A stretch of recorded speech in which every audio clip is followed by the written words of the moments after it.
Yeah. That's just a presupposition, isn't it? Isn't that what you're trying to prove, as opposed to asserting it by way of presupposition in this article? Yeah, well, Nathan, it looks like the lights that we saw in the sky made contact with the lights, the big light in the sky, and it says that the prominent scars from the impacts were more easily visible than the Great Red Spot itself, and persisted for many months. How can you deny this, Nathan? Well, Well, actually, So hold on, gas Paul. gets Just 1 second. scarred now? Just 1 second. I didn't. This was just discussed. That's why I wanted to link the two together, Paul. I'm really sorry. So you say scarred in this claim to be second law of thermodynamics violation, gas giant in a vacuum, but it's got weather patterns next to the vacuum that are now getting scarred. Is that correct? That is correct. Great. Okie dokie. Alrighty then.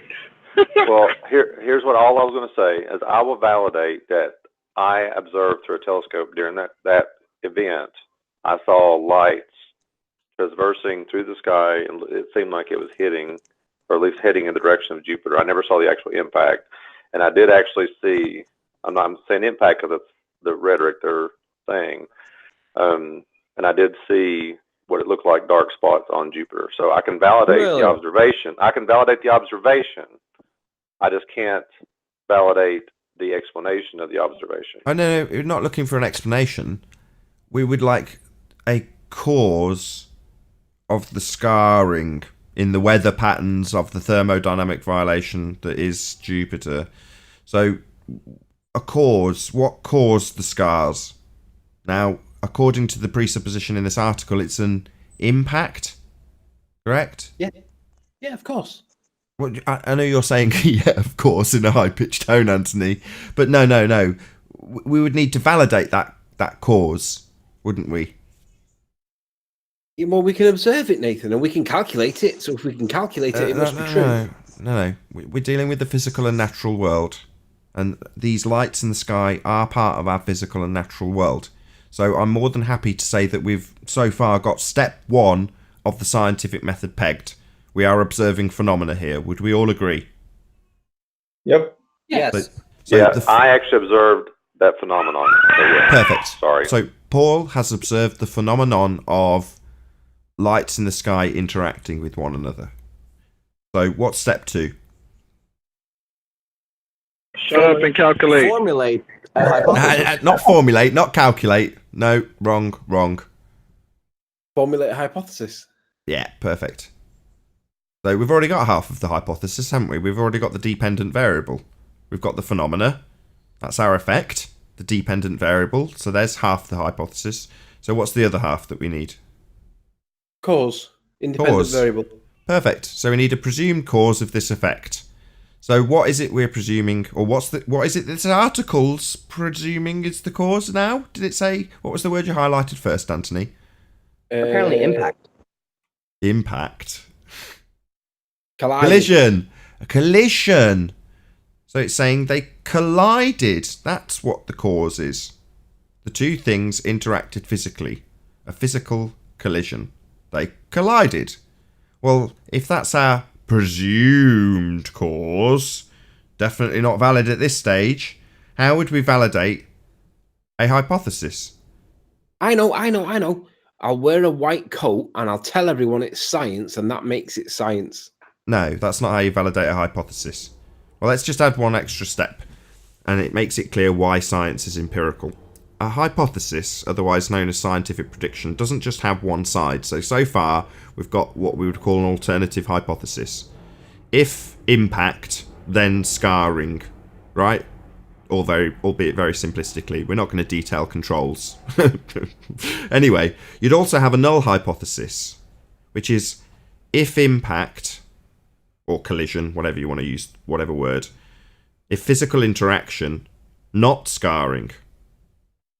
So, at this stage, we've got a mirror of the affirmative claim with a presumed cause of physical interaction. And we've got our effect. We've also got the mirror of that, which is the null. If physical interaction, no scarring being the outcome. So, one or other will be confirmed when we go on to the next step. So, what's the next step in the scientific method? Calculate. Systematic. Experimentation. So, okay. So it's the actualization of the hypothesis. So how would we actualize this hypothesis? How would we vary and manipulate that which we assume at this stage caused the effect? In this case, we've got a presumed cause of physical interaction. How are we going to vary and manipulate the physical interaction with Jupiter? Nathan, you're being unreasonable. Nobody can get out and alter asteroids and comets that are going to impact planets. Don't be silly. Then it isn't science. What? Then it is not science. Nathan. It's astronomy, Nathan. Of course it's science. No. When do we calculate, though? We don't. We don't do anything. We're supposed to be... No one's answered me. How are we going to physically manipulate the physical interaction with Jupiter? We don't have to physically manipulate it. I guess you gotta wait. Just observe it. No, we have to physically manipulate it to confirm or validate. And because we've got a null, we have the or invalidate our presumed cause of the effect. If a physical interaction is our presumed, because this hypothesis is worthless without the actual actualization of the hypothesis. If we don't actualize our presumed cause, it remains a presumption. Well, that's not satisfactory. We want to validate this presumption as being correct or incorrect. Now, the empiricism is given when we perform the experimentation. We vary and manipulate the thing we assume caused the effect, and if it does cause the effect, we have a valid hypothesis confirmed by experimentation. If it doesn't cause the effect, then we have an invalid, a confirmation of the null. Empirically valid, not causing the effect or causing the effect, one or the other. Only one or the other. Empirical. But to just move forward and say, I assume it, and I'm not going to validate it, that's pseudoscience. But Nathan, your definition is too narrow. It's too narrow. Nathan, this is a natural experiment. See, look, in Wikipedia, it says, a natural experiment is an empirical study in which individuals are exposed to the experimental and control conditions that are determined by nature and other factors outside the control of the investigators. This is an experiment, Nathan. Oh, really? Go ahead and share my screen. Tell me when it's up. It is up. Natural experiments from Wiki, their alma mater, are a different type of quasi-experiment design used by researchers. It differs from person by treatment in a way that there is not a variable that is being manipulated by the experimenter. So let's take a look at this word. What does quasi mean? John, you weren't supposed to read quasi. From Oxford Dictionaries, quasi, seemingly, apparently, but not really. Synonyms for quasi: pseudo, not real or genuine; sham, spurious. 1 second, please. Nathan, from Craig P. Using natural. I'm not done yet. No rumpusing, please, Anthony.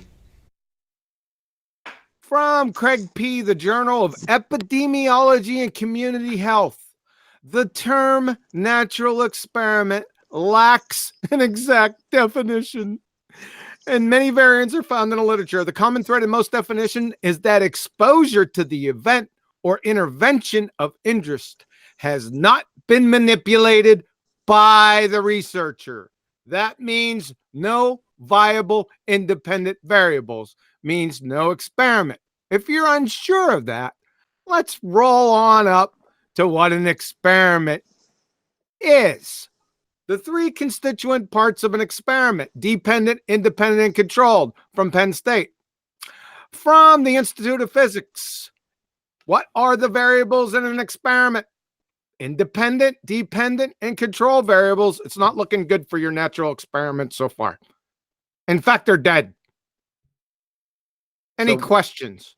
Yeah, I just want the audience to notice that when you were doing that and I started to rumpus, that's just what rumpus does and what all of them do when they start losing. and then I stopped, and then I lost. Yeah, but they wouldn't have stopped. And they won't. That's the point. Thanks, prosecution rests. But you're Nathan. Huey, I'm sorry. Hang on. So- I got a request out of chat from Mason B.